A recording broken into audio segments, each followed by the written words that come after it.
Good afternoon and welcome to the October Learn at Lunch webinar.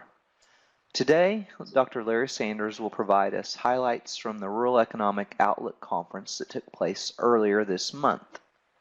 If you have questions, please ask them in the chat box in the lower right corner of the screen, and Dr. Sanders will answer them at the end of the presentation. For more information on farm management, visit the eFarm Management website. I will share this link in the chat box. Dr. Sanders, I will turn it over to you now. Good morning, Oklahoma. We may have an echo here, Brent. I hear that. Good morning, good afternoon, Oklahoma. It's a beautiful day in Oklahoma as usual.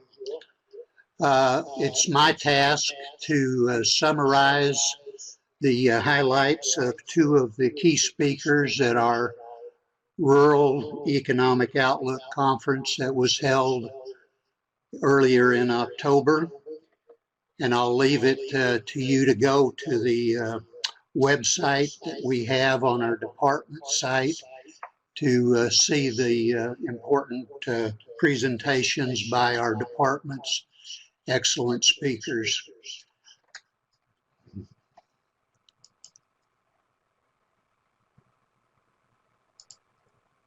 Navigating this for you.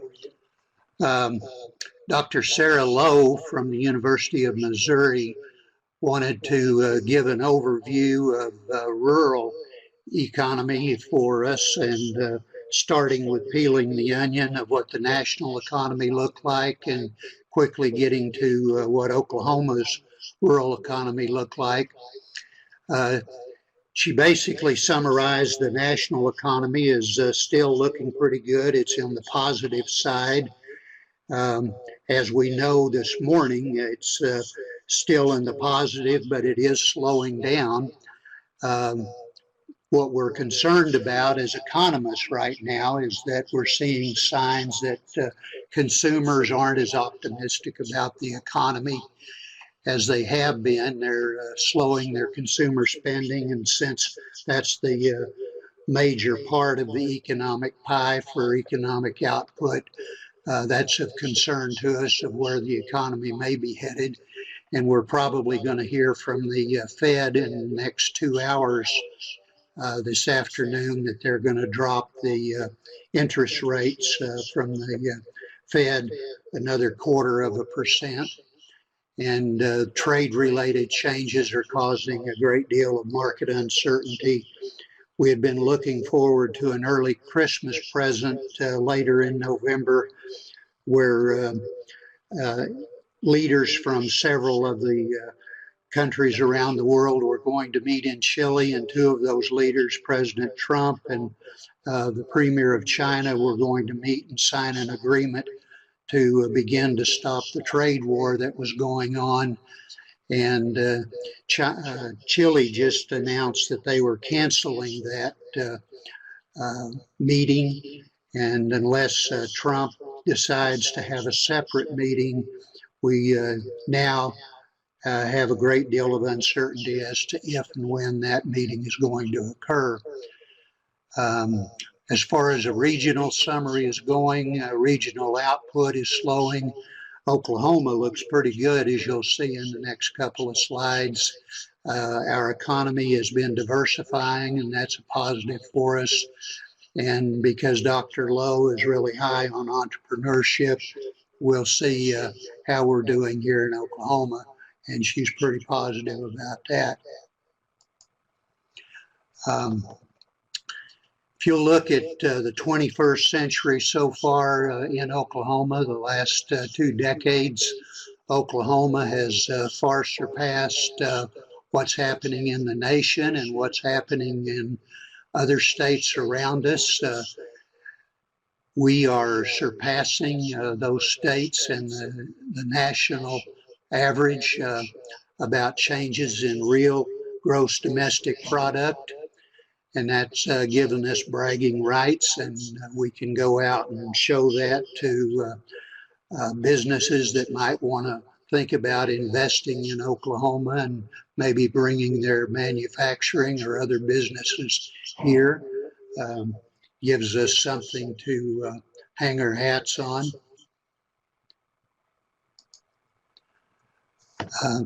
Perhaps of some concern, payroll employment for the last 40 years or so is that our wage and salary growth doesn't always rise above U.S.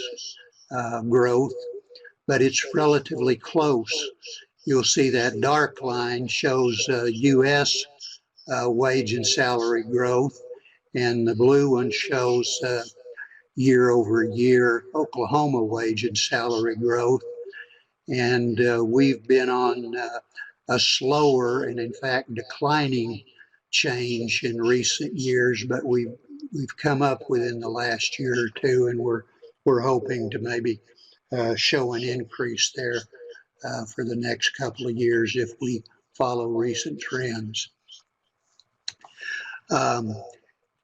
If you look at the line that goes down the middle of this, that's the neutral line, and start down at the bottom, and we have shown a negative growth in things such as information sector, education, manufacturing, mining and logging, state government, retail trade. We've been neutral on local government, professional and business services, leisure and hospitality. We've done relatively well on construction, other services, wholesale trade, transportation and warehouse, healthcare and social assistance, federal government, somewhat positive on financial activities, but perhaps not as well as what the United States has done as a whole. So construction might be where we have bragging rights over the next couple of years. A couple of decades ago, we were very concerned that agriculture was our primary industry in the state, and we were looking to counties that needed to diversify, because every time farming or oil and gas went in the tank, the economy of Oklahoma went in the tank. And I know several of us were out in those counties encouraging them to find ways to diversify their economies. And over the last few decades, they've managed to do an excellent job of it. And if you can look at the counties that are purple for recreation, orange for federal state government dependence, red for manufacturing, they actually have grown around the state. Green shows mining dependent, which is primarily oil and gas industry, and blue is farm dependent. A lot fewer of those now. So around the state, we have gotten a lot more diversified over the past couple of decades. And this basically reinforces that.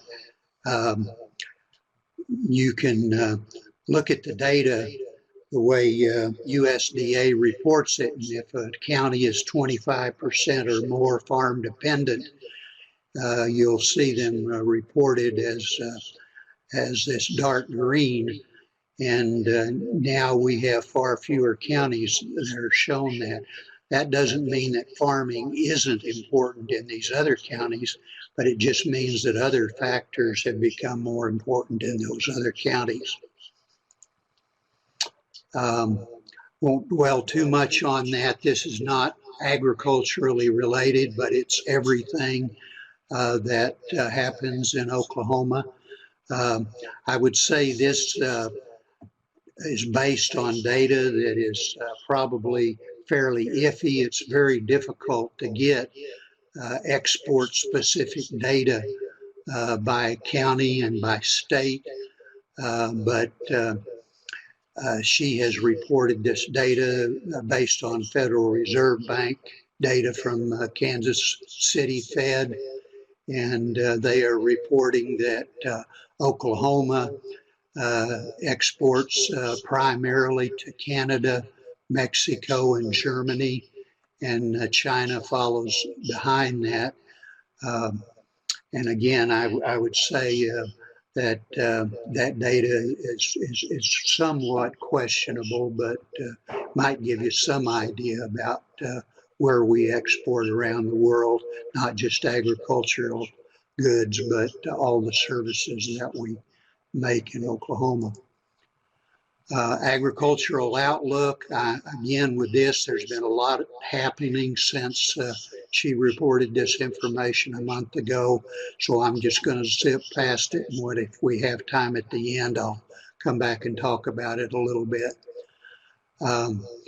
She shows that manufacturing is really more important in the rural areas in Oklahoma. It's much more important for the rural areas, both in earnings and in jobs, than it is in urban areas. She shows that manufacturing for food is more important in rural areas, and agritourism has become much more important in rural areas. In fact, it's tripled as something that's important to rural areas. Entrepreneurship is something that she is focused on specifically in her research, and we learned that entrepreneurial rural manufacturing has become the most resilient kind of business in rural America based on her research. In fact, it was the most resilient business from 1996 to 2011 based on her research.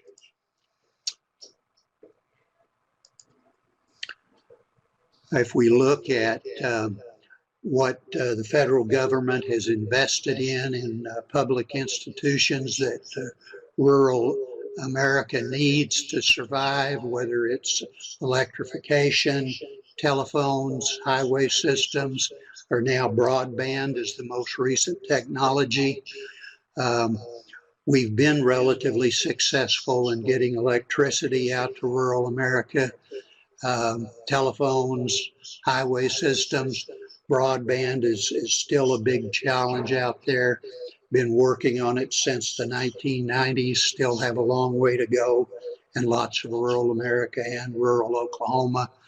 Dr. Whitaker on in our department studies that area and has done a lot of research on it, but there's still a long ways to go, and that's probably where we need to focus if we're going to do something to help the rural communities.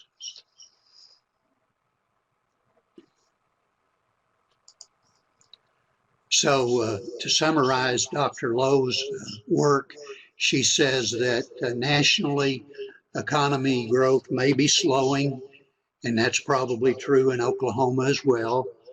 Rural conditions are varying regionally. Service sectors in rural areas remains a dominant sector. Manufacturing and agritourism, according to her, are quote unquote sexier for rural development. And she hangs her hat on entrepreneurship as a key to sustainable rural communities, especially if you look at manufacturing and agrotourism. And if the legislature is looking at areas to focus on for rural Oklahoma, combining entrepreneurship with manufacturing and agritourism, or extension focusing on areas, those might be areas to look at. The other key speaker we had was Dr. Arrhenius, Vice President with the Federal Reserve Bank of Dallas. And she focused her discussion on aging, immigration, and the future of the labor market as it pertained to rural America and rural Oklahoma. And she talked about how slow it's been for us to recover from the Great Recession of 2008. If you look at the graph on the left, it's fairly obvious that it's taken 10 years to try and recover from the real GDP growth. All of the other recessions that we've had for the last several decades have recovered much faster in a 10-year period after their recessions than the one that we are in now. She says if you divide real GDP by the size of the labor force, it may look a bit more normal, but it's still taking a long time to do that. Part of this is due to the slowing of the labor force growth. We only have about 63% of the labor force participating, and that continues to decline. And reasons for this have to do with technology and trade. And oddly enough, there are more of us getting disability benefits and higher minimum wages that are dissuading people from participating in the labor force. And unfortunately, there are more of us incarcerated in prisons. So we've got that slower labor force growth. We've got a slowdown of productivity growth. We've been waiting for that to increase, and we haven't seen it happen. It's been something that there continues to be a lot of research by economists, and reasons are debated, and we haven't quite settled on some good answers about that. If you hone in on the map on the upper left there, you can look at population changes by county. I've circled a map pertaining to Oklahoma, and you can see that numerically changes. Oklahoma has had a general decline in key counties around the state, while there have been increases in counties along the coasts of the nation, and some of the counties in Arizona and Texas and along the mountain regions of the Rocky Mountains. And if you look at the map in the lower right-hand portion of this one, migration has changed, and we have seen some gains through international migration, and it's probably what has allowed us to keep pace with a positive increase in population of the state by getting international immigration to the tune of about a little over 1% in the state. So some of us may disagree with immigration in the state, but it has allowed us to keep pace to overcome this decrease in recent years.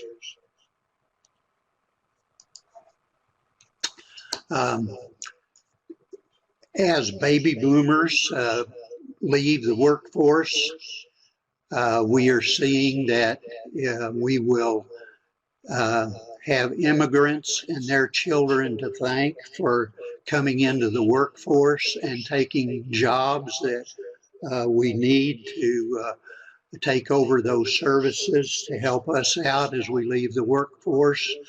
The fastest growing low to mid-skilled jobs will be in those high-tech jobs in solar and wind and healthcare positions.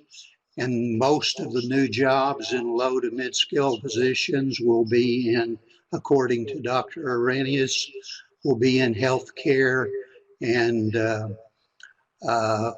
food preparation and fast food situations. So if we do something to slow down the immigration situation, we're going to see a difficulty in filling those positions. So the takeaway in what Dr. Arrhenius is saying is that we need to have policies that encourage work, either in the people who are already here and encourage more people to come back into the labor force, to get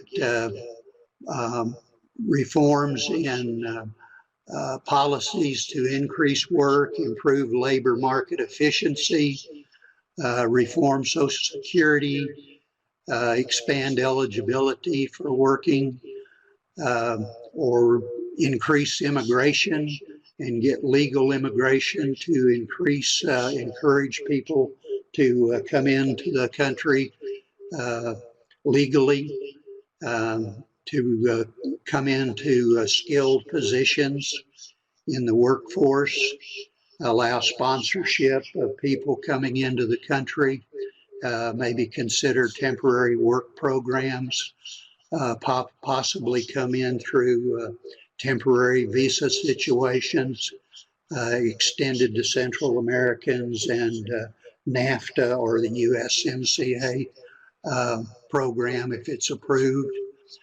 And you can see where jobs are growing. Oklahoma's up in here in this upper right-hand quadrant, and that's where state employment growth is increasing. So we're in the place where we want them to be, and our state can continue to capture those people, and that's probably a positive sign for us.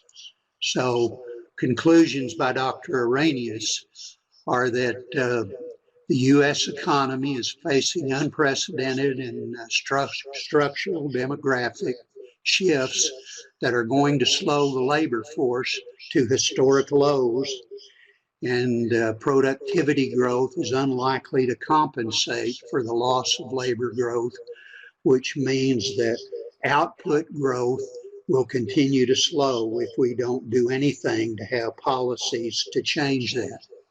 And there's also disproportionate region to region and industry specific impacts of the workforce that are going to slow, and they're going to prove harmful to our economic growth.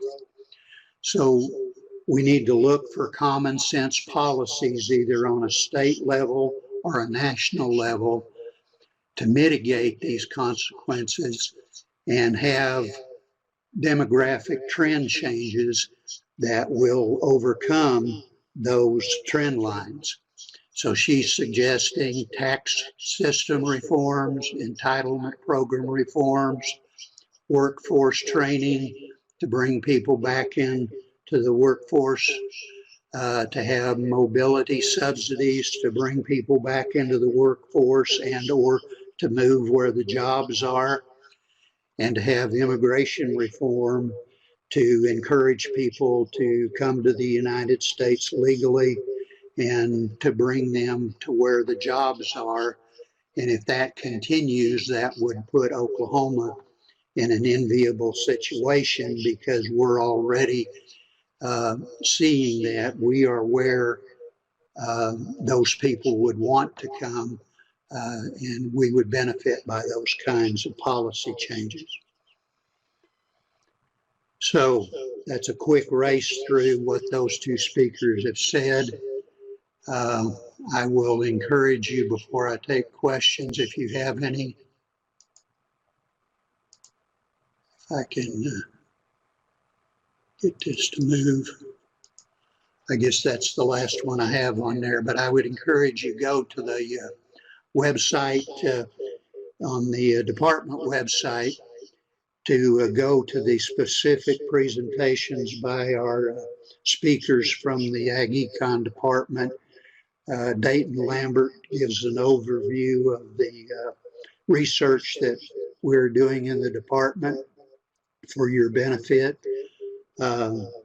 Rodney Jones does an excellent presentation on agricultural finance in the farm sector. Kim Anderson gives a presentation on wheat and grains. Dr. Peel gives an update on livestock. And Dr. Amy Hagerman gives a presentation on ag policy outlook and update. And I'll leave it at that and be happy to take any questions. Thank you, Dr. Sanders. And yeah, feel free to enter questions in the chat box and Dr. Sanders will answer them for you.